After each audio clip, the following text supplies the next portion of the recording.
ইসলাম দেশ মানবতার কল্যাণে আপনাদের বর্ষা এবং দোয়া আছে সকলের কাছে। আসসালামু আলাইকুম। ইসলাম দেশ মানবতার কল্যাণ পক্ষে হাত পাখানা করছে বিশ্ববন্ধু সালাম দেবেন হাত পাখানা শান্তির প্রতীক। আসসালামু আলাইকুম। ইসলাম দেশ মানবতার কল্যাণে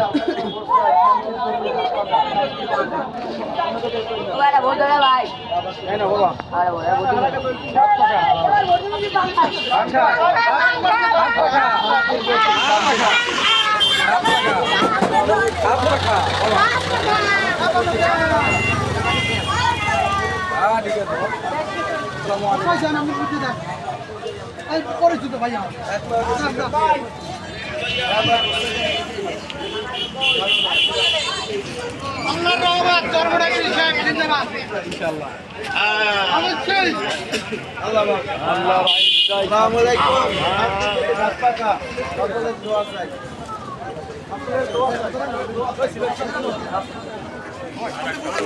শান্তির প্রতি ঘাত পাকা বেশ মানবতার কল্যাণের লক্ষ্যে।